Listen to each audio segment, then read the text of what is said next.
Hey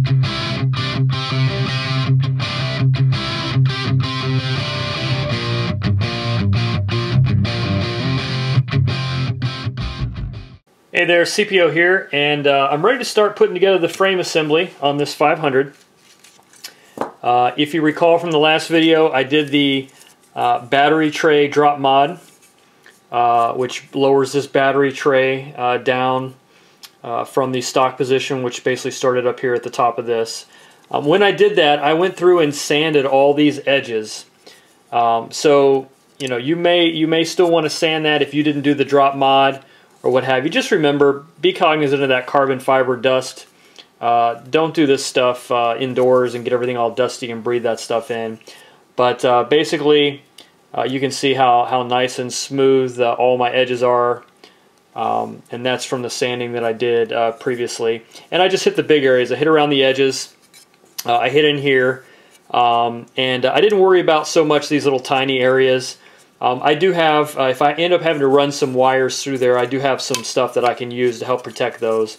But I kind of like just the smooth edges around the big surfaces. So, any rate, so what I'm going to do now is start putting these together per the instructions in the manual. And the first thing I'm going to do is start with these main bearings here. These two main bearing mounts. Now, interestingly enough, the main bearing mounts that come with my kit are different than the ones that are even referenced in the manual, and maybe different than the ones that come in some of the other kits. So the ones that come in the manual and the ones that I've seen that come with the Align versions as well are these two-piece, basically plastic bearing blocks that have the hex insert inside and then the bearing. And I've seen recommendations, if you have this style of a bearing block, to apply something, whether it be some sort of a glue, shoe goo, what have you, to hold that bearing in place inside that plastic block so it doesn't spin. But at any rate, the main bearings that came with mine were aluminum housings. So they're one piece, so I don't really have to worry about that. It actually kind of has this sort of a fancy embellishment here in the aluminum. So I'm going to put these with this embellishment facing up. It gives full bearing surface facing up to particularly the very top one, of course, is going to receive the collar for the main shaft. But other than that, they're really not directional. Other than the fact that you know, the bearing is going to sit down inside this. So for this style, you want to put this embellishment up, or the wider section of the bearing up in the frame assembly.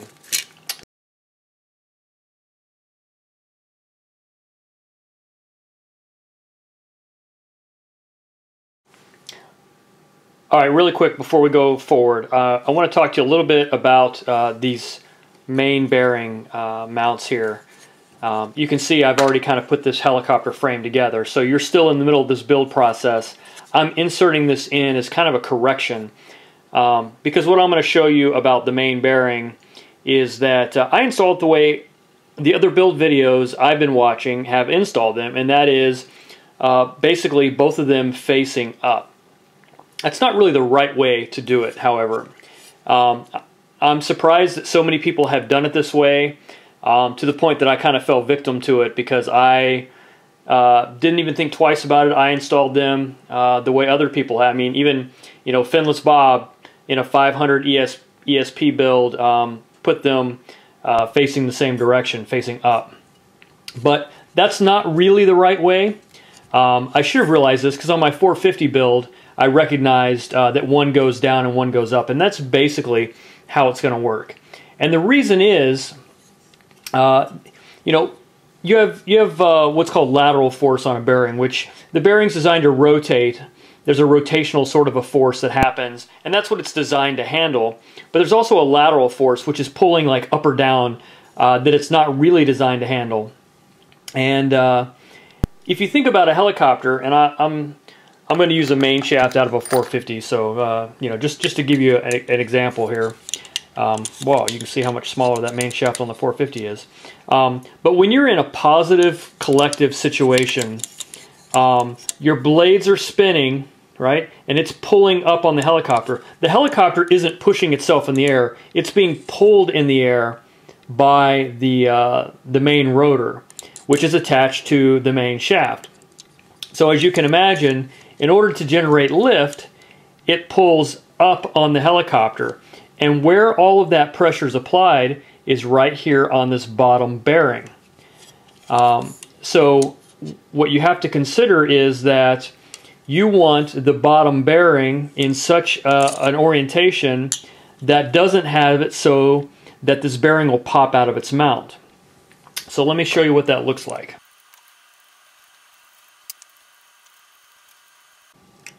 All right, so I'm going to push this open just to free that up. There we go. So with this bottom bearing, if I flip it over, you can see, just like on the top bearing, it's kind of captured by this this frame, this mount here.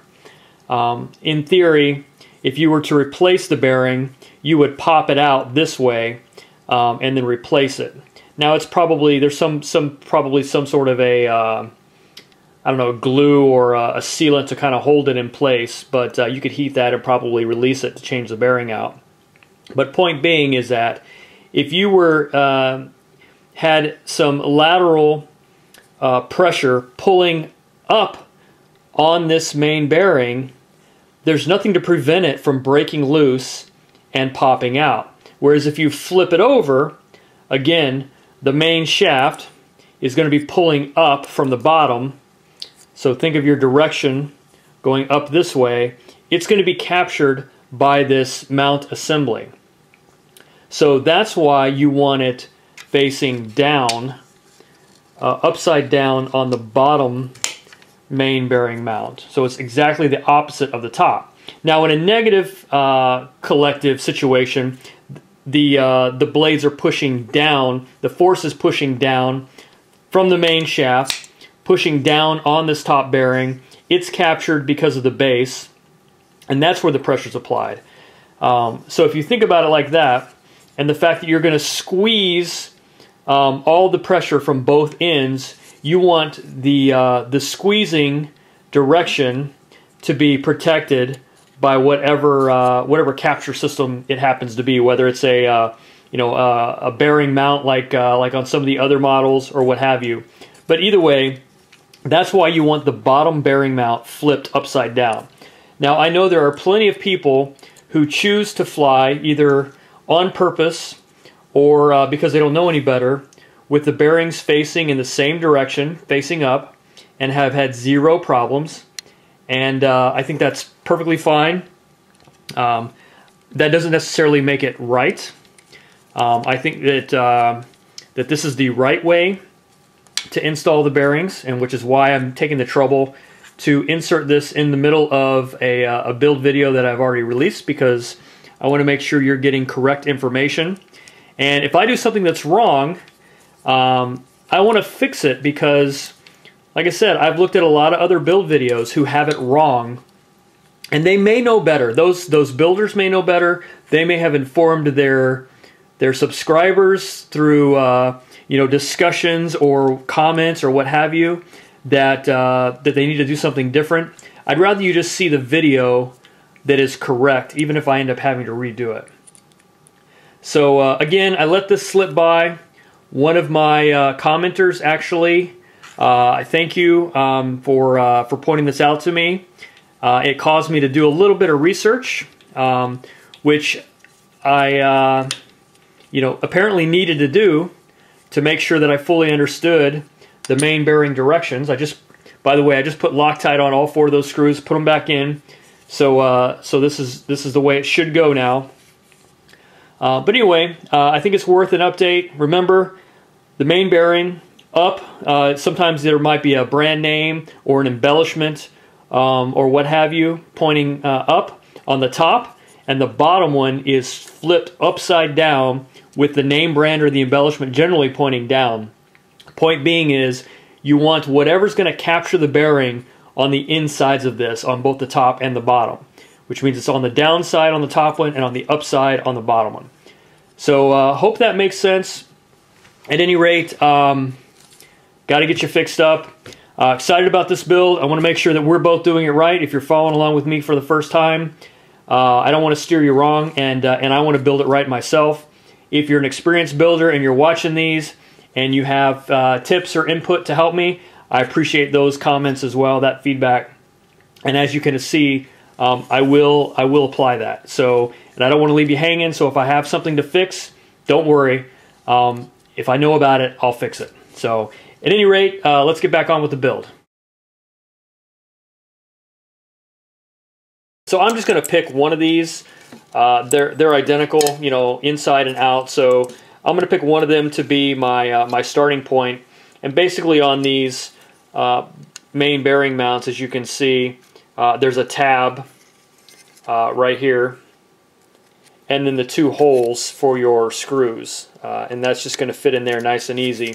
Now you do need to use thread lock on these because this is metal, and you're going to use metal screws, and that's basically going to go just like that. So I'm going to build one side, and then I'm going to put on the other half. So I'm going to put these main bearings on. I'm also going to put the motor mount on, which comes in this little bag with the screws already installed.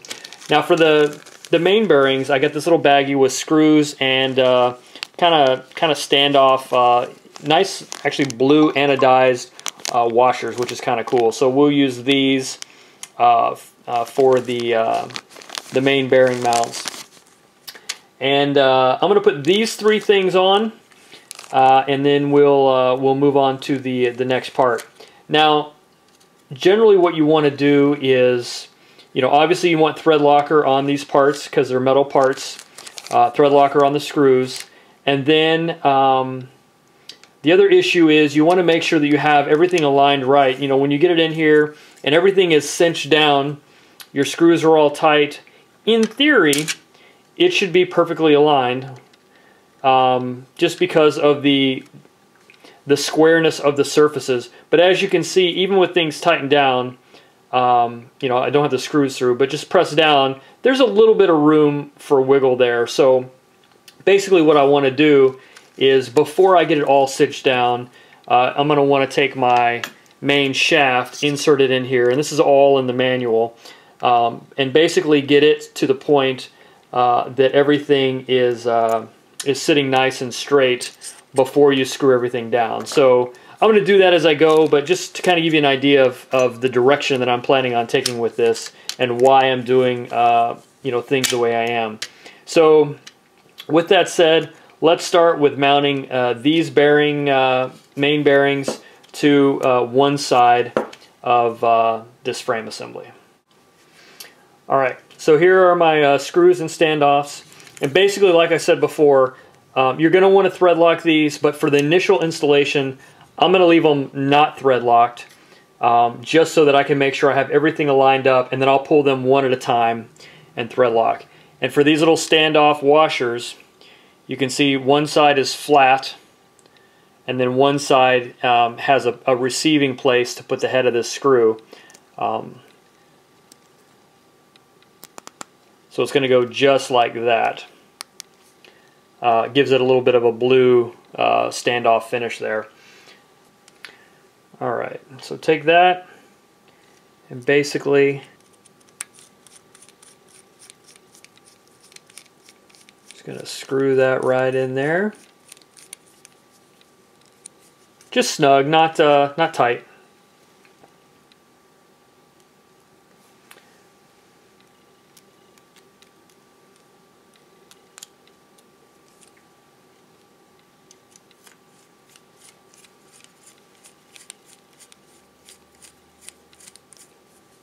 Okay, so that's how the top one is going to look. Remember, I've got the anodized embellishment up, and the full bearing up, and basically the smaller part of the bearing that you can see is going to be pointing down. So do the same thing with the bottom one.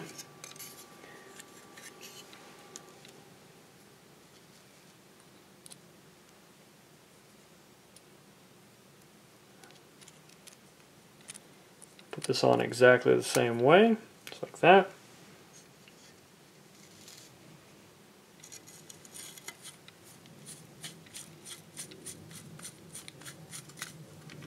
Oops.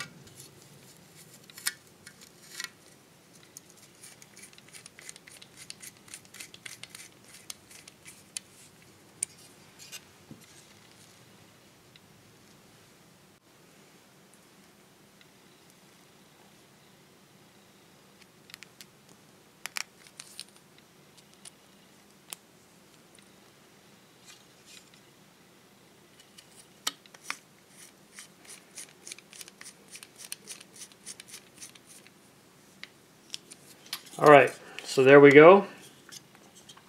Those two in place.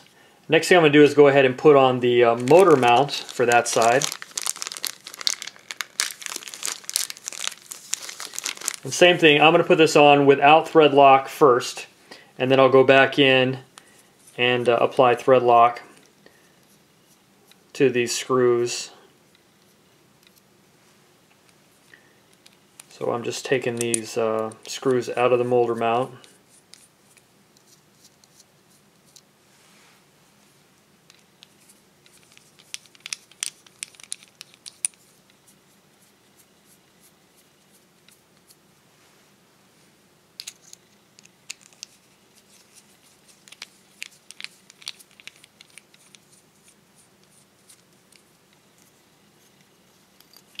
Alright, so the motor mount direction, you have one side that's flat and then one side that's kind of got this beveled cutout.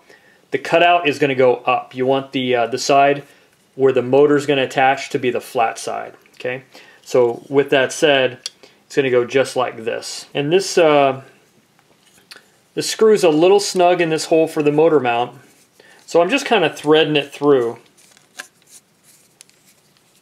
itself here. And I'll show you why here in a second.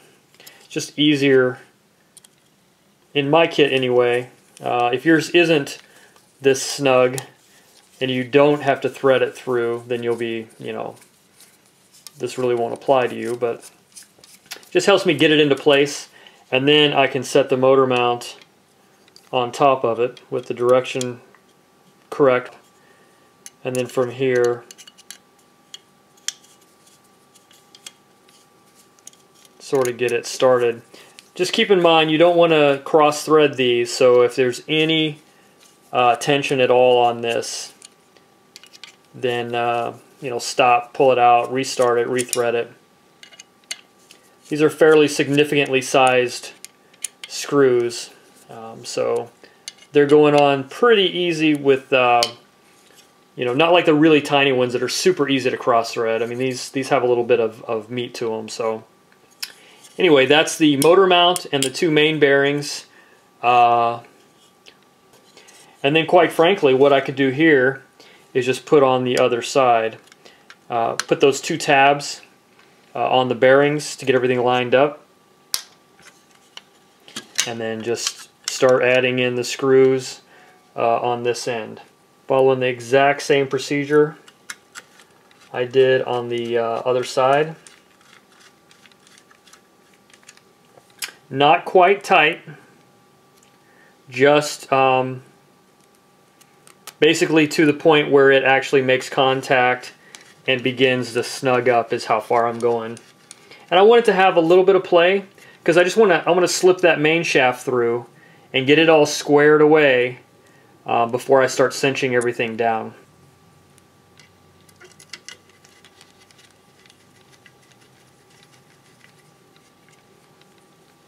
And just keep in mind as you're putting these screws on, if you have these little standoff washers, you know, you want it pointing up so that the head of the screw goes inside that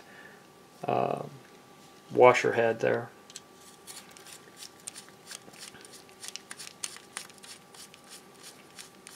Alright, there's that.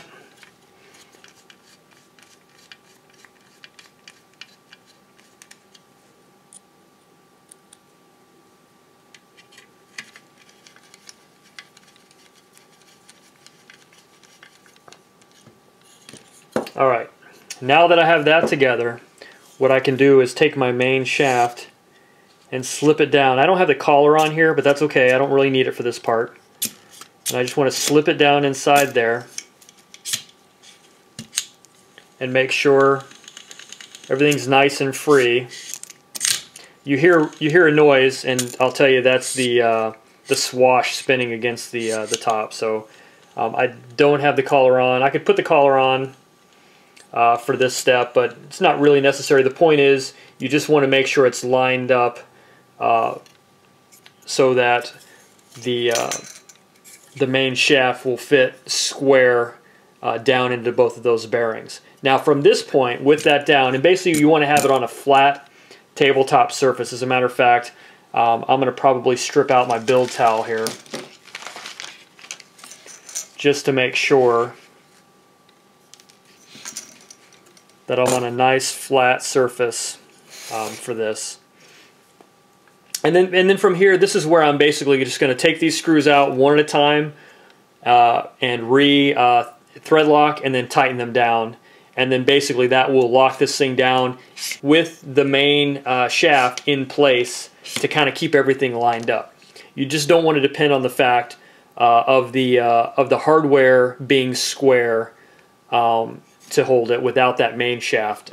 It'll save you some trouble later if there's any variance. So that's it. The next thing I'm going to do is thread lock all of these screws.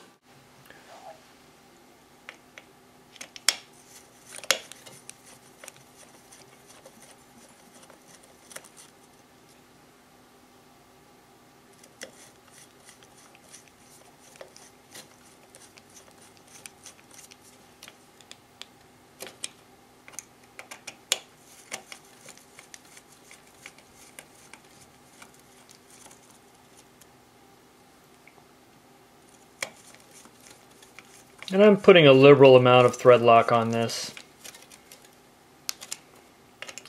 And I'll show you one of my bazillion methods of putting thread lock. But basically what I did on this particular go round is I decided to squirt a little bit of thread lock onto a piece of tape stuck to a paper towel. And basically what it does is give me a little place that I can go in and just dab the screw head in, just like that. And I've got a towel to wipe if I need to. And the piece of Scotch tape keeps the thread lock from soaking into the paper towel. So as long as I move fairly quick, I've got plenty of time before any of that dries up.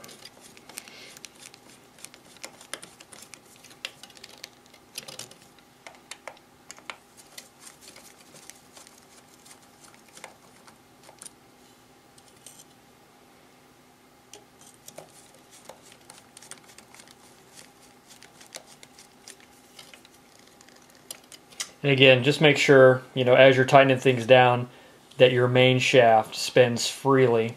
But it should be okay as long as it's in there as you're tightening it down. It should be fine, but just double check it every so often.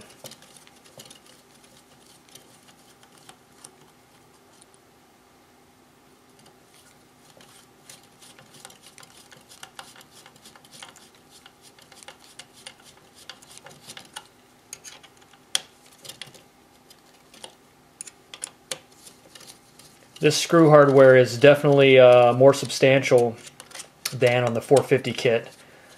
Bigger screws, bigger screw heads. So I'm hoping that these things hold up a little bit better. And so far, I'm fairly confident they will. Especially, like I said, the larger screws themselves are going to be helpful. So make sure everything spins fine. Rotate it around, grab the other side. Now, I'm going to go ahead and thread lock both sides of this. I'm hoping that as I build the helicopter, I don't need to take apart sides to run wiring or do anything. On the 450 build, there was not a lot of room to work with the frame assembly, and I wanted all the wiring run nice and clean and inside. So I left one side off, of the frame. Basically didn't thread lock it so that I could remove it easily, run all my wiring, and then thread lock it down. I'm hoping that once I build this frame assembly, as I'm doing today, that I won't have to take it apart to run wiring, that I have enough room to manipulate the wires through there. There is substantially more room in between the two frame pieces with this 500.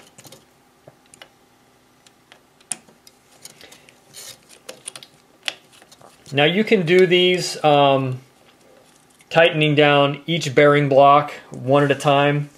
I'm kind of doing like an up and down pattern, so I tightened up the top bearing mount, then I tightened up the bottom bearing mount, then I'm going up to the top bearing mount.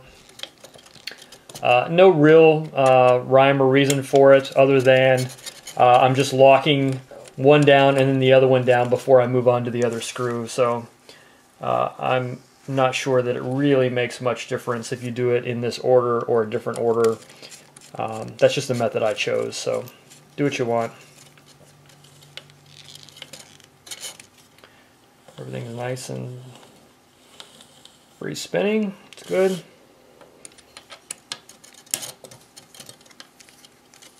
Two more screws. And then we can move on to the bottom of the frame.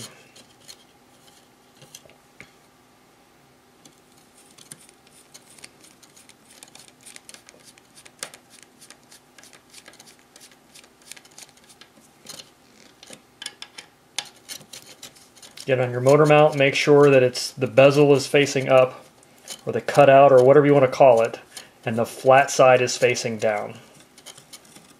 So what I do is, as I'm applying thread locker and doing things like I'm doing right now, I tend to just look at all the parts and make sure they really are in the order that I expect them to be, or they really are in the you know, the position that I expect them to be, and I didn't goof something up in between. So I just kind of do a self-check there. All right, so you've got that. That spins nicely with that main shaft in those bearings. So I'm fairly certain that those are nice and aligned. I can set that head assembly aside. As a matter of fact, get my build cloth back here.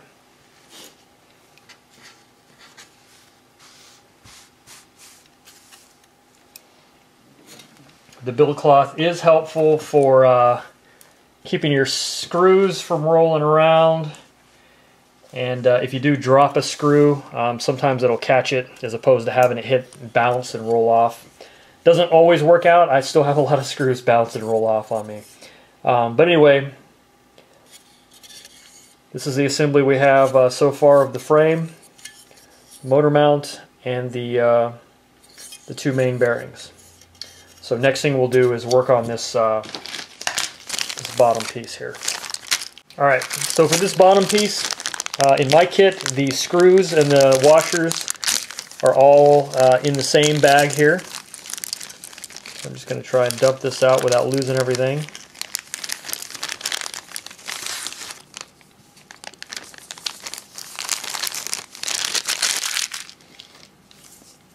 And basically what you have are some more of these specialty washers with the little standoff piece there. And these are also threaded screws. So basically you're going to screw into plastic here. So no thread locks needed for this. These are self-tapping screws that are going to go into plastic.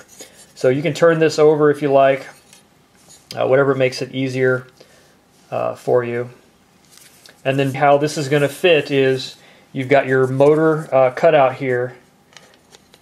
It's going to fit in line with the motor mount and that cutout, so that space there. And then you've got these little tabs right here. They're going to fit inside the frame.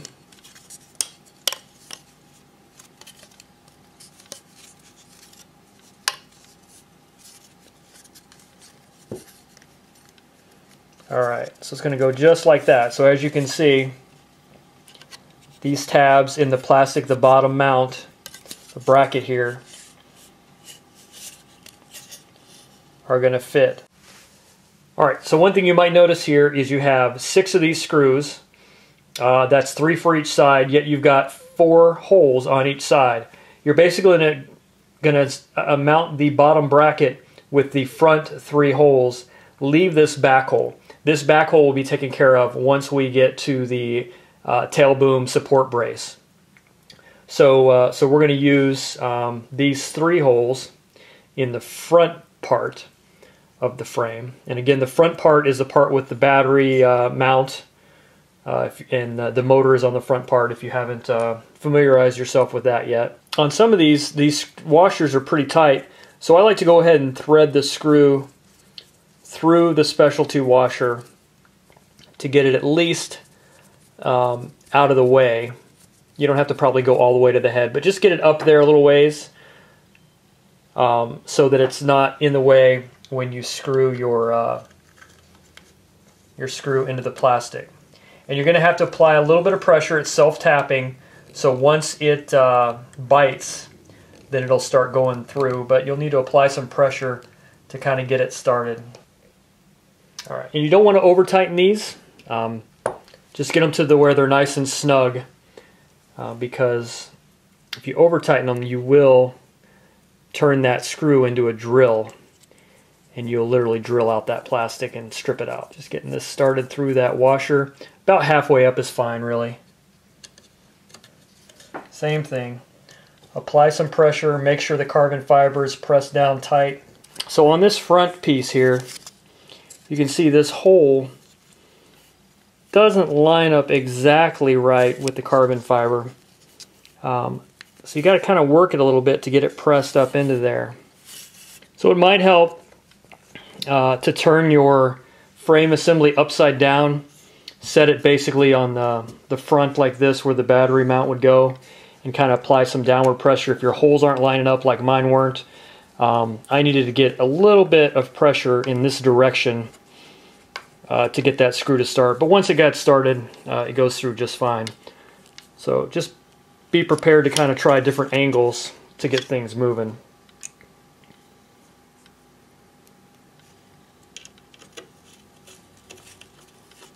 Once you get the thread started, you can lighten up the downward pressure and just let it do its job. You don't need to apply a whole lot of pressure once it starts. But you'll feel it kind of suck in.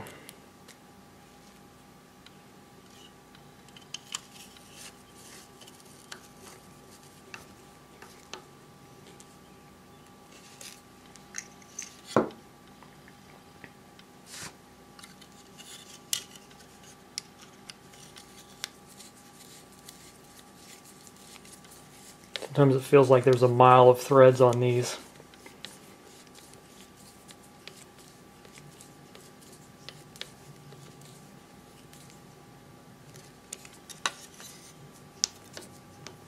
Alright, so there's that. Again, the 3 front screws. And then we left the back off because that's going to come later. Now I do have 2 additional washers here. My assumption is that those are going to be part of the back. I'm not sure. I'm going to throw them in my waiting for installation tub here. And I have a little magnetic tray, which has been working out great for all my random parts that I need to hang on to as I go through the build. But anyway, that is that. I'm going to stick my main shaft through again. Actually, this time I'm going to go ahead and put the collar on for the main shaft. I'll just show you how that works as I'm going through this. So you have your collar with the 2 set screws. And of course, I'm not thread locking these guys on right now. Far from that spot. Just get them threaded in there so that they'll the threads will grab. And then when you put your collar on, put it with the this little protrusion, this little collar pointing down.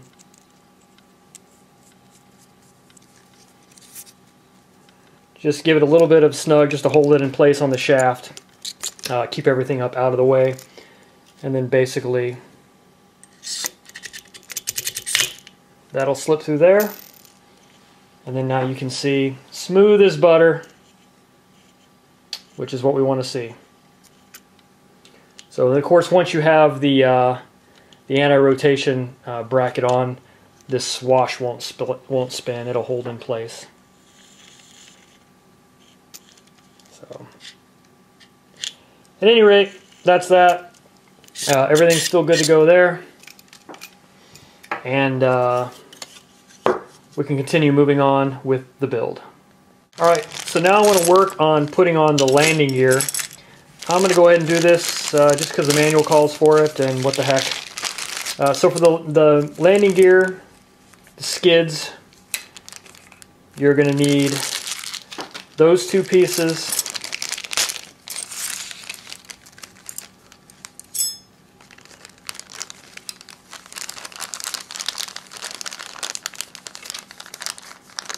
The actual aluminum skids themselves, and these end balls here. Now on the balls, and these are aluminum, and these are plastic. These balls are going to go in the end here on all of your skids. And what I would recommend doing is just take some CA glue and or some other bonding agent that you're comfortable will hold these in place. Otherwise, they'll just fall off. I think CA should work okay here, or even like shoe goo would probably work fine for this. But basically, you just want to get that held into place. So I'm going to take just a dab of CA and get it inside of that tube, and just kind of spin it around, roll it around to get it around all the edges. And then slip that on. Now if I did that right, and that's going to hold after you know, a few seconds, that thing should be solid in there. So I'm going to test this one before I go to all the others, just to see if this even works. Oh yeah, it's already held in there. It's not even turning anymore. So I'm going to go the CA route on all of these little ends. So again,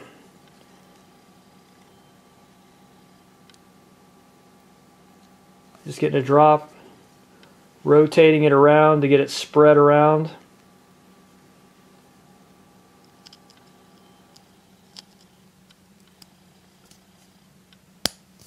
And then fit that on there just like that.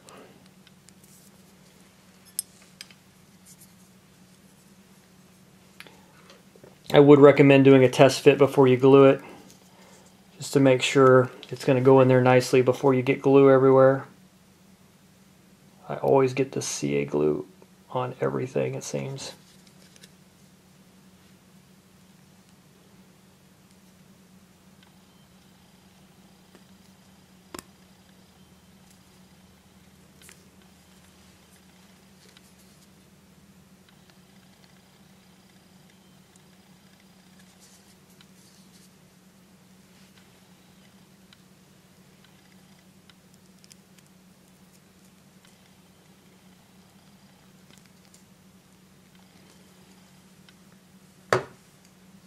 That one needed a little bit of coercion.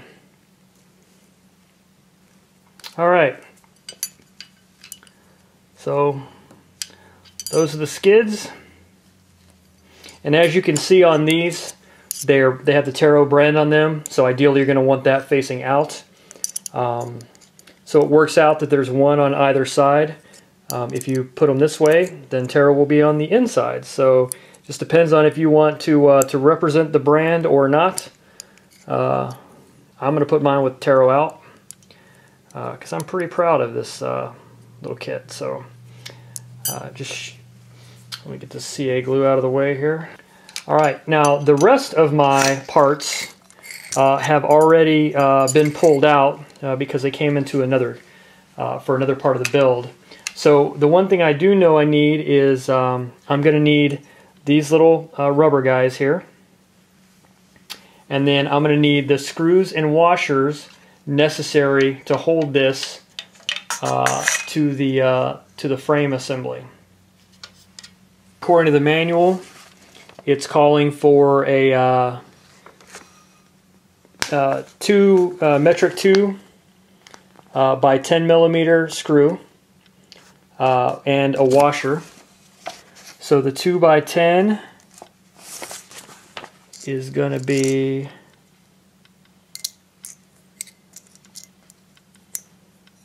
these guys right there. And brought this up previously, but these things are actual size, so if you want to check and see if you've got the right screw, you can lay it down on the manual to get a sense of, is that the right thing? So that's what I need. Cool. And then just the these little silver or brass washers is what I need.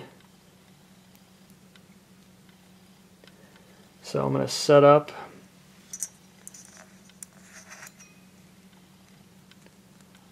with 4 of these guys, get them ready to go.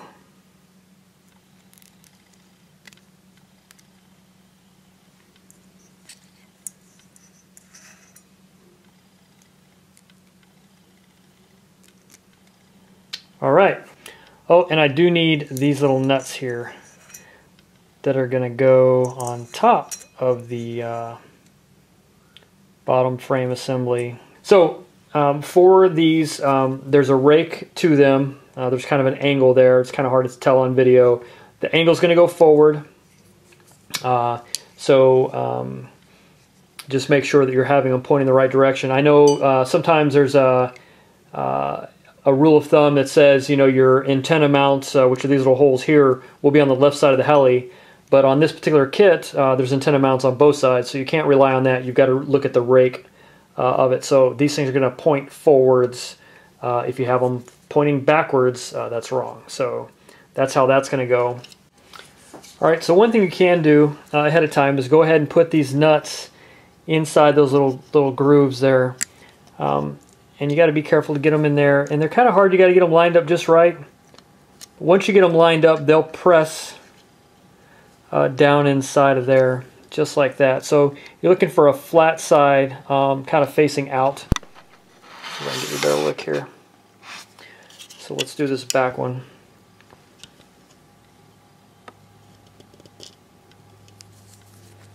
And I get it in there, and then I'm just kind of working it around with the nut driver.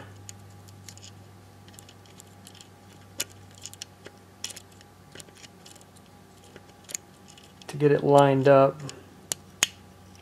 And once you get it lined up, you can press it down in there just like that. So now that I have those in there, I'm going to grab my skid mount here. And remember, I want the rake forward. So this is backwards. I need to flip it around this way because this is the front of the helicopter here. And basically, I'm going to press it up against the bottom and take my screw with the washer on it through the hole and then into the hole where the nut is.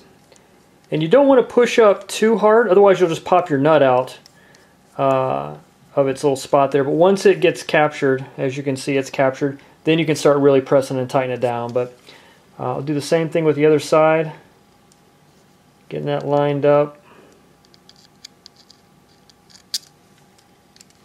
If you can find something to hold it down, if you can get your fingernail or whatever down in there, it certainly will help you. Because once you push it out, it'll be hard to grab. But once it gets threaded through, then you'll be good to go. Now, what I haven't mentioned is I want to put thread lock on that because metal screw, metal nut.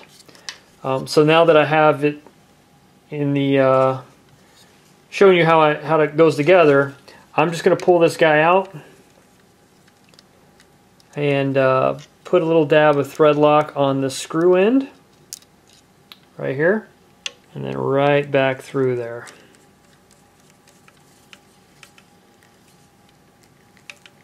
Snug it down tight. You know, it doesn't have to be super He-Man tight.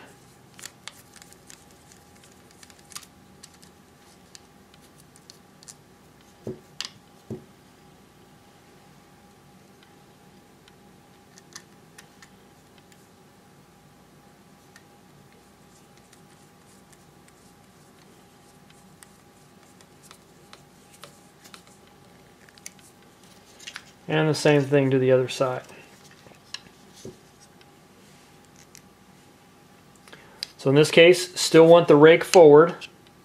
So I just want to line it up, look at it, and make sure that it's pointing towards the front of the helicopter, which it is.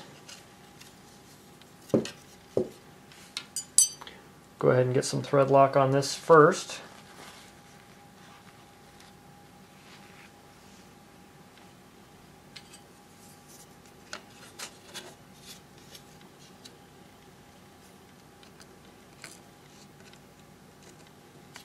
Again, it helps if you have a finger you can use to hold that nut down until you get it started.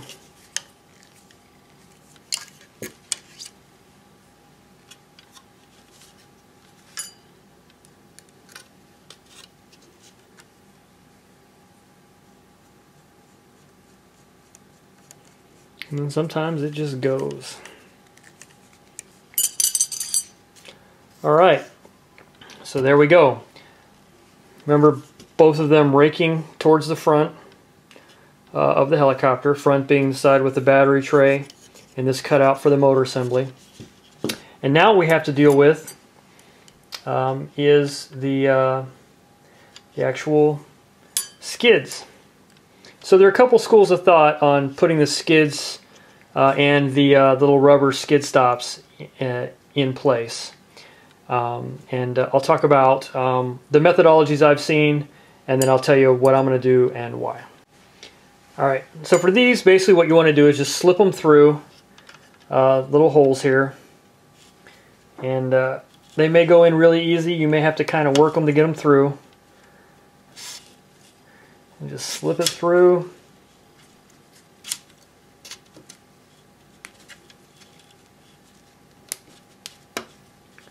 And I get like a little bit of a pop as it goes through. And they're fairly snug. Matter of fact, kind of have to work it to do it without stretching them apart. Get that side on, flip it over, put your other side on. And the hooky thing goes in the front, okay? Points straight up.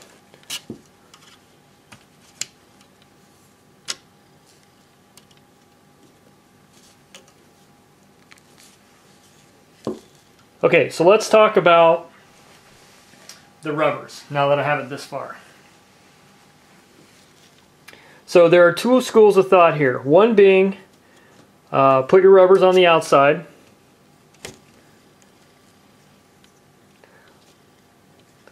Like this, okay? And these are basically grips. They kind of grip. So there's a school of thought that says put them on the outside. There's also a school of thought that says put them on the inside. So the question is, which one do you want to do, and what are the differences?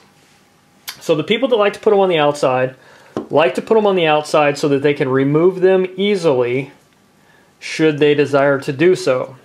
Now, why might you want to remove these? Well, if you're doing autos and you want to come in and let's say you're doing an auto competition, and you've got a spot you want to try and land in, and you know, accuracy is an issue. You may want to slide into a landing, in which case you want to remove these so you can have a little bit of a sliding surface as opposed to a grippy surface. And so really that's the real issue of why it makes sense to put them on the outside, because they're removable easy. You can remove them if they're on the inside. It just takes a little bit more work. The problem with them being on the outside is there's also a tendency for them to pop off accidentally when you don't want to remove them. So because of that, some people like to put them on the inside. And then that way they won't pop off. So I'm going to put mine on the inside. We'll see. That seems to be a pretty popular choice. And again, I'm not doing any you know, accuracy auto competitions where I have to worry about, you know, sliding into a stop. So I'm going to put them like that. Now these things have little capped ends on them. So I'm just putting them towards the plastic just for consistency. So I don't know how much that matters.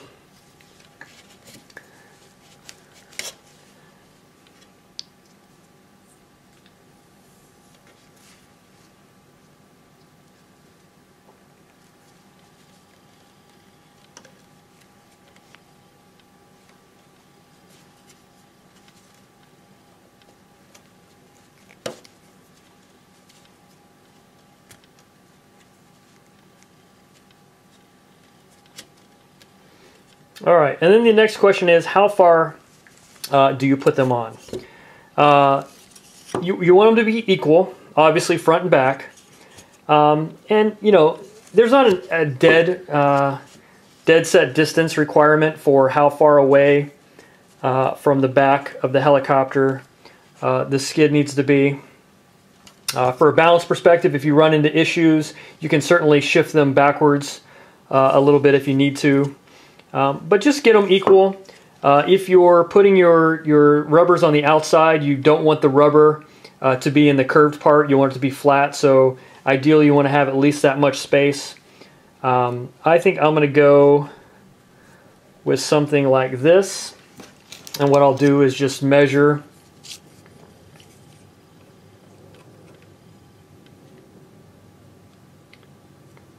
I'll measure the black rod from the bottom to where it meets the cap, and then I'll just make them the same.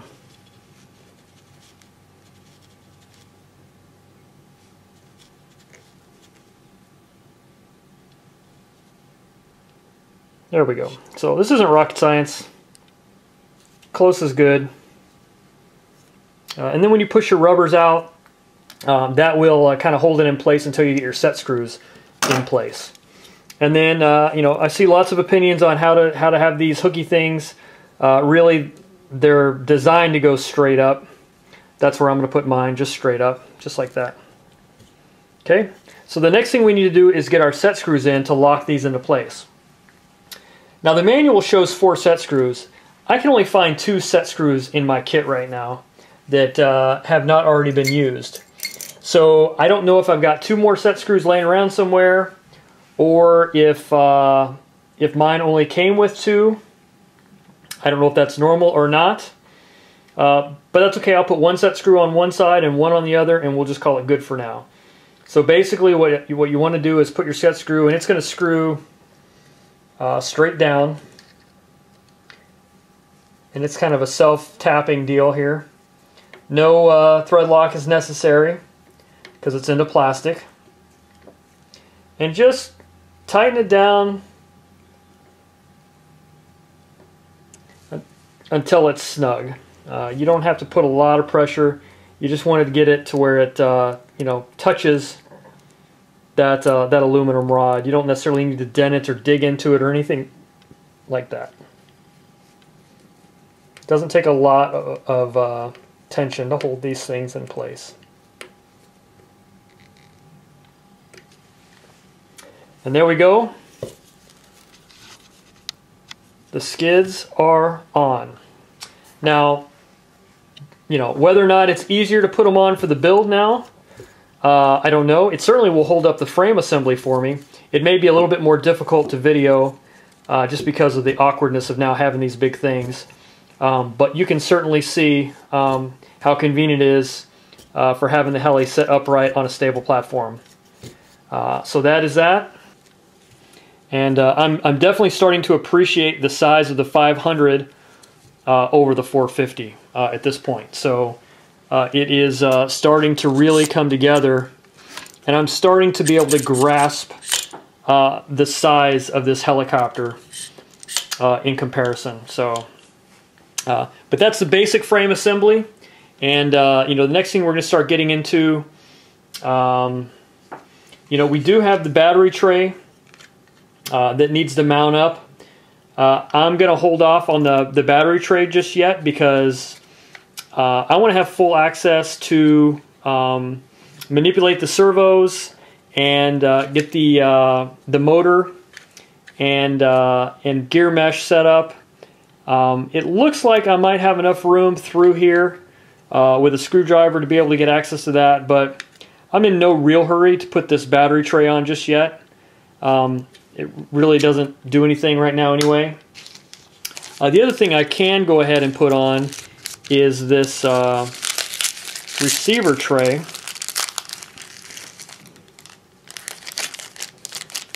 And basically I have still some screws here from other things. I'm going to put this into the leftovers into my screw tray here. But you've got your receiver tray that's going to go in. So let's go ahead and mount that in, and then we'll call it good for this part of the build.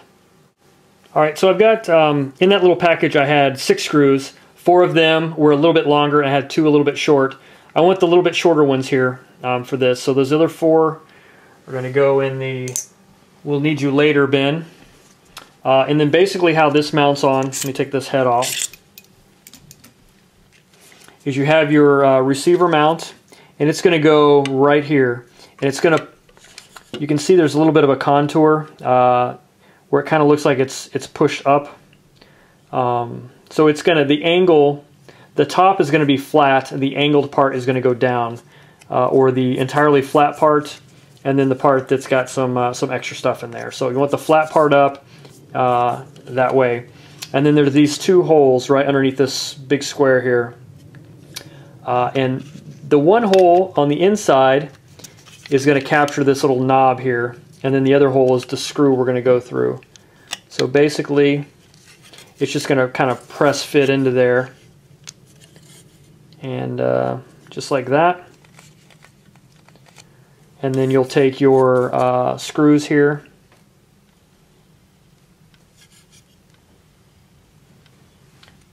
and these are self-tapping screws.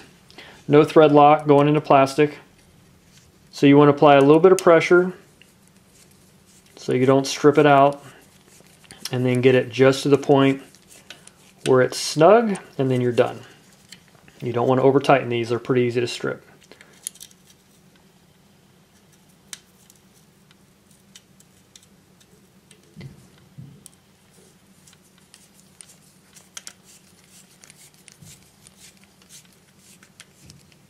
And there we go.